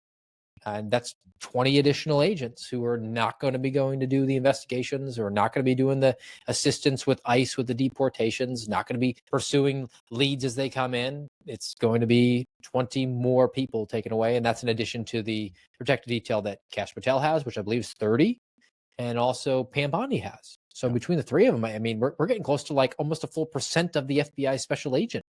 Are there actual justifications? Maybe let's talk about Bongino in particular, because he did arrive at the FBI with a certain amount of celebrity that the typical deputy director would not arrive with. And but having said that, Rush Limbaugh didn't have a 20-man security detail, and he's infinitely larger audience than Bongino. Certainly Bongino did not have that then, but then, look, I do understand that once you step into government, and we are seeing it, we are seeing the attacks from the left, we're seeing the violence, we're seeing the attacks on the Tesla dealerships and people's cars. So I understand that there might be a reason for that, but it does seem excessive to me. I agree. We're not privy, because they're not opening things up. If there is a legitimate threat to life, okay, yeah, it's justified. But it's always been sort of this mix mash of protective details for various principles within the federal government. That's always been a head scratcher to me. I mean, everybody knows Secret Service, they protect the president, they protect the vice president. Why is the FBI standing up its own protective detail that has a different set of training and a different set of protocols for the FBI director? And then you have protective details that exist for Secretary of State and for all these different cabinet members. I mean, even the Supreme Court justices, they get United States Marshals to do protective detail. I'm not for creating new government departments or government agencies, but it seems to me like we should just rearrange the deck chairs here and have like a protective service. And then outside of that, have a uniform way of carrying things forward. And that way, the training is all included all together. There's going to be a continuity, a protocol way of doing things, a best practices way, right, as opposed to having this just sort of like aggregate way that we do things. Well, that's one of the things that I've written about, particularly with the Capitol Police as it relates to their relationship with Congress, is ultimately their protective details. And not every Congress member qualifies to have a full-time protective detail or even one person following them around. You have to, ascend to a certain level as a committee chairman or, it's obviously the Speaker of the House, things of that nature. The more high profile individuals carry a greater security risk, and they are given what they designate in the Capitol Police, this protective detail. Usually they designate them as special agents. And the problem with that is that over the years and the decades of the service that these guys on DPD, Dignitary Protection Detail, is they witness a lot of improprieties. They witness a lot of people getting on Epstein's plane. All right. And they have to travel with them to the island. And I'm using that metaphorically or as an analogy there because that's what's happening on their international travel is they're seeing who goes in and out of the hotel rooms at night. And so they learn all of this and they learn all of this information, which ultimately makes everything move at the speed of government. And you wonder why. Wait a minute. That guy campaigned on this, with incredible passion, and now he's voting 180 degrees out of phase with his campaign promise. How are the Capitol Police constitutional? So policing is executive function, right? So the FBI answers to the Department of Justice, which is a department under the executive branch. Same with the U.S. Marshals and the DEA. The Capitol Police answer to Congress, which is a legislative arm. So how are they executing the law there? That seems to me like to be. Well, I mean, the Supreme Court has their own police department. They have a very, very small police department, but I've been in the Supreme Court and I've seen the chief of police's office, the chief of police of the Supreme Court. He's got a cool challenge coin. Right. And then Capitol Police are, as much as we like to disparage them among the suspendables as being, glorified security guards or glorified tour guides, really, because I mean, many of these guys will spend 20 or 30 years and they will stay a private for 30 years.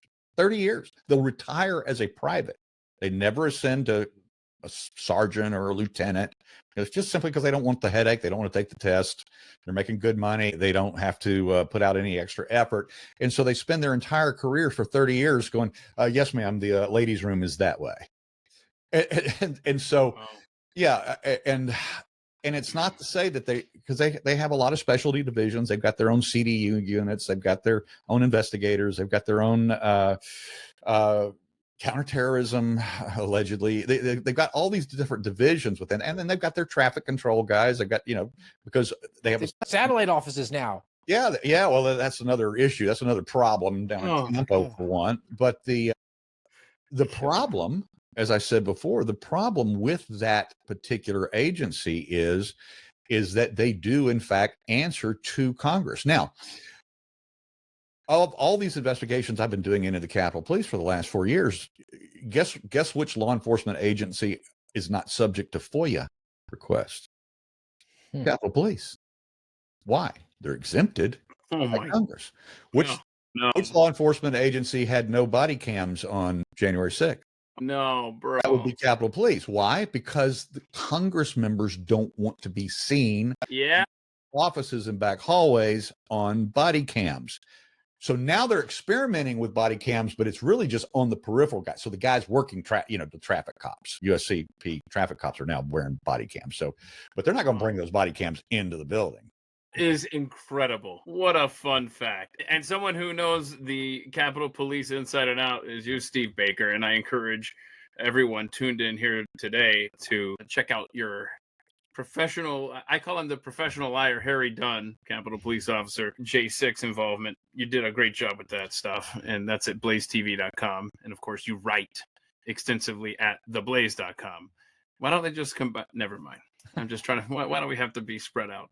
I'm going to ask a question of you, Steve Friend, that I ask my military buddies. And I ask them, I mostly ask them, if I'm being honest, during the Biden administration, knowing everything you know now and the way that the military is, would you enlist today? And obviously there's a sea change happening over there, it seems. Of course, just before we went live here,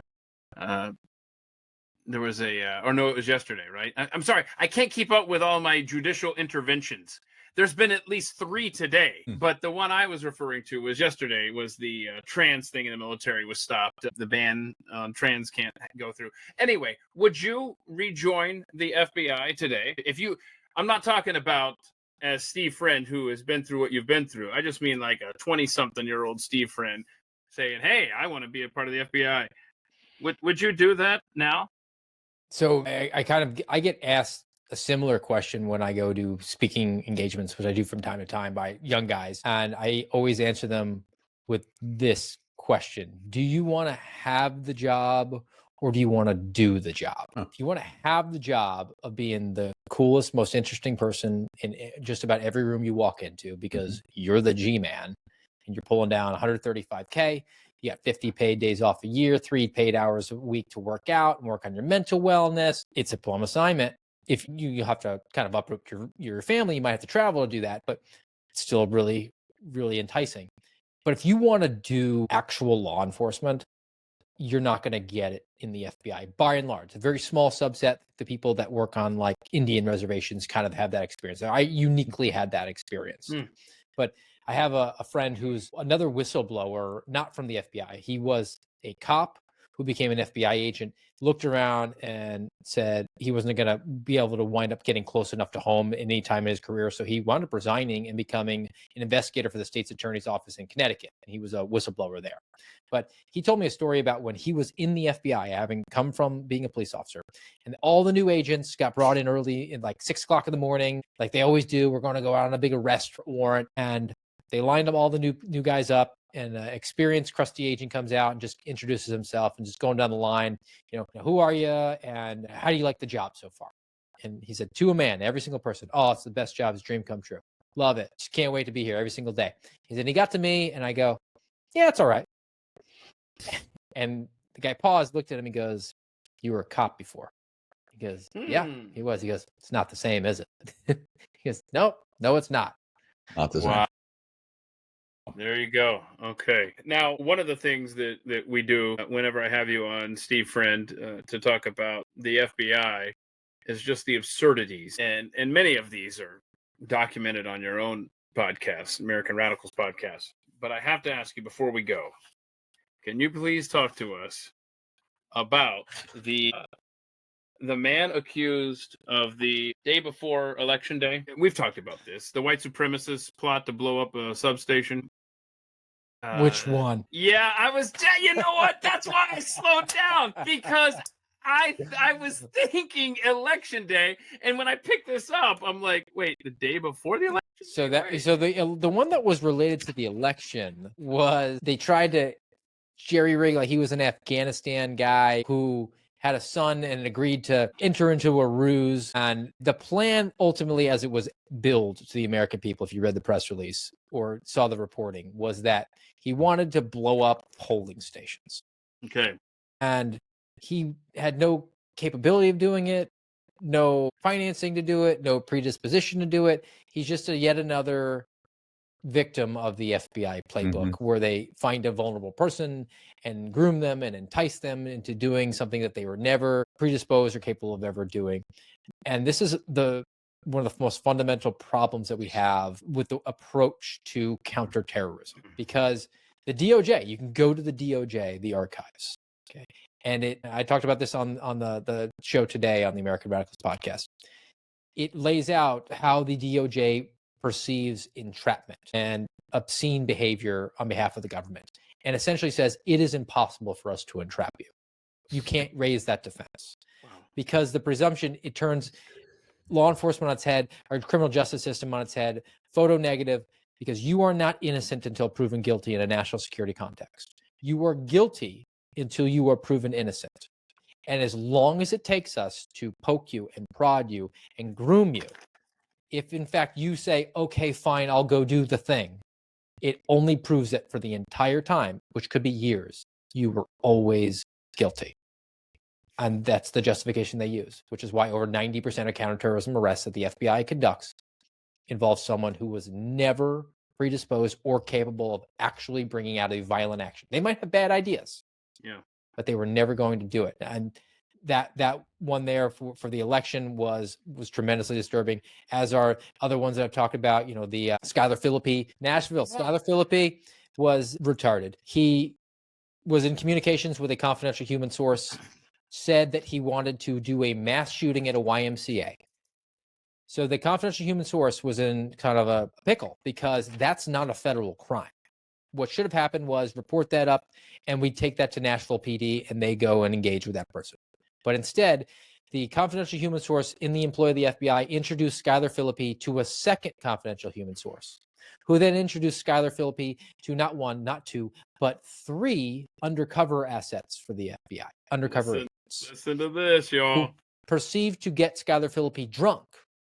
And then he suddenly miraculously changed his mind and didn't want to do a mass shooting at a YMCA anymore. He wanted to blow up the entire electrical system for the continental United States of America by taking a 3D printed drone, which he didn't have, and taking 3 pounds of C4 and attaching it to the 3D printed drone, which he didn't have, and flying it into a substation in Nashville, Tennessee, for the low price of $100. And when he did that, it would take down all of the electrical systems for the entire continental United States. And he said that he wanted to do it because of the Jews, which made it racially motivated violent extremism, ergo domestic terrorism, ergo Skylar Philippi is in federal prison right now.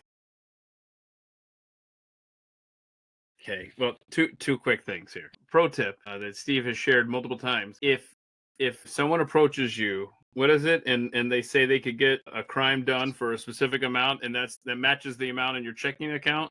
If somebody approaches you and agrees with all your worst ideas, and they want to help you bring those to about the exact amount of money that you have in your bank account. Bonus points if they're only available Monday through Friday. That's a confidential human source. And this is new information that you should be aware of and everyone should be aware of. There is now new software the software is called Overwatch, that is being sold to police departments, law enforcement agencies around the country, that uses AI to penetrate into online space to communicate with people, and can actually go to texting if they need to encourage them to do their worst ideas, and then refer those to AI entrapment software.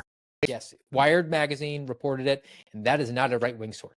That is not a right-wing. So real quick before we leave the whole entrapment idea, now, Mr. Friend, do J6. Is that an entrapment exercise? No, I have to speculate on that. Okay. It is my strong speculation that there was a fair amount of government arm involved with that, particularly when it comes to the confidential human source, because a CHS, which is the snitch, it's the informant, is not a W-2 employee of the federal government.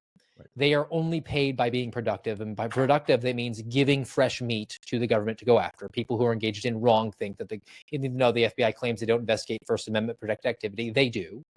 So we were solicited by the FBI for informants willing to go to January 6th in the lead up to it. So the claim from the Office of Inspector General report was that the FBI said, well, we only had 26 undercovers that were there.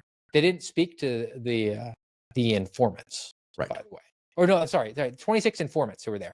They said we didn't have any undercovers there, which is a joke because they misinterpreted the term undercover, because the FBI has an official term of undercover employee, UCE, and that was not the question. They said, did you have any undercover people there? It's like, well, no UCEs were officially there, but there were people who were there that worked for us that had plain clothes on. So for all intents and purposes, that wasn't undercover. Yeah, because if they're not UCE and they're just plain clothes, they don't have to answer any questions about it. No, and then the other avenue of J6 entirely that gets overlooked just because of, I think, pop culture. Everybody thinks FBI. We have an entire department called Department of Homeland Security that has 10 times the budget of the FBI and doesn't have the same guardrails. As much as they're outside of them, the FBI still does have Domestic Investigations Operations Guide, the Attorney General Guidelines for Domestic Investigations, both of those, which are supposed to narrow its abilities to infringe on your rights. The Department of Homeland Security doesn't have that. Right. And they operate in sources just as well. Just a few minutes ago, Steve Friend, you alluded to, and I want you to, every time you're on, I always want you to share this fun fact. There's a study that says over 90%, what was it, 96%, what was it? I believe it's 92%. It's from Project Salam. Again, a far left source. Right. They conducted a study in 2014, primarily on Muslim counterterrorism cases. And they are just 20 years ahead of the MAGA on this one, right? Because it started after 9/11. Right. And they found that it was somewhere in the area of 92% of the convictions were for people who were neither predisposed nor capable of actually carrying out a violent action in furtherance of their ideology. Right. The domestic terrorism cases, 90-something% would not happen without the involvement of the federal government. And the government only gets involved because the presumption is you were guilty. You were always going to do it. Yeah, let's not say involvement. Let's say without the assistance. The assistance, yes. Steve Friend, at Real Steve Friend on X, hosts the American Radicals podcast, available on Spotify, iTunes, iHeart. You have a Rumble channel. So much good information all the time shared on the American Radicals podcast. Be sure to follow along with Steve Friend. Steve Baker, at Steve Baker USA on X. He is a co-worker of mine over at The Blaze, writes incredible articles and produces incredible little mini docs, I guess they would be called, right? Over at blazetv.com. And you should follow both of these gentlemen's work. They're both just fountains of knowledge in their respective areas. And they're great guys. And I'm so grateful knowing both of you. And I appreciate your time today here on the old Thursday Deep Dive. Thank you so much, gentlemen. And thanks to everyone who tuned in. I appreciate all of your time. Any final words that you gentlemen would like to share here before we part ways? Well, speaking of the FBI, my most recent story that came out this week is actually, even though its features are my favorite target, Dirty Harry Dunn, former Capitol Police Officer Harry Dunn, who was the guy who was proclaimed to have been the hero of January 6th. Literally. It is awesome to watch him duck between statues and hide from people. And like you said in that mini doc, part 3 thing was, couldn't tell if he was afraid of COVID or the protesters. He was afraid of something that day. Yeah, but despite his infamy, he has been awarded everything he can get. I mean, a presidential medal, congressional medal, book deal. He's been said to be the guy who saved the Capitol. He is everything other than that guy.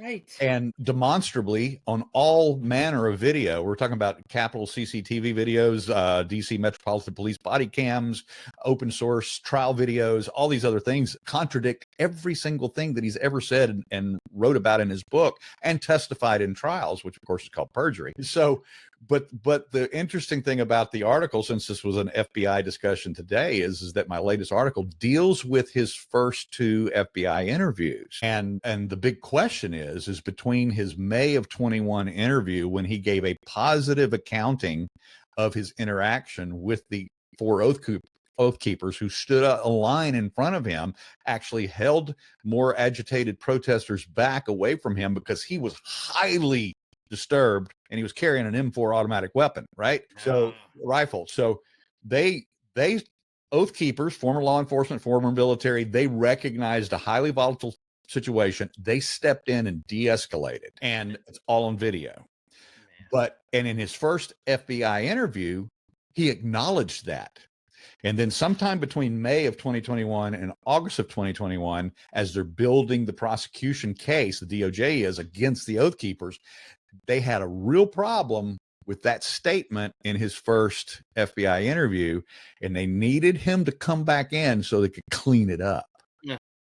And that's the key, is which member of DOJ or FBI or what was happening at that particular table, that who made the decision to bring Dunn back in and feed him a new script to clean that up. And he not only changed his story about his encounter, they actually created an entirely different scenario that took place down in another part of the Capitol in the crypt, which of course on video we were able to prove never happened. I tell you, man, there's no justice in this world. Okay, well, I love you both. Thank you for your time today. Thank you, Keith. Absolutely. And then hopefully, if you beautiful audience have some time at 3 p.m. Eastern tomorrow, we can hang out here at the Mike Show here on X at Keith Malinak, and we can watch some animal videos together. And that'll kind of, maybe that'll help in the week. Anyway, gentlemen, thank you so much. Follow everything that they do at Real Steve Friend, at Steve Baker USA, and we will see y'all tomorrow. Thanks so much. Thank you.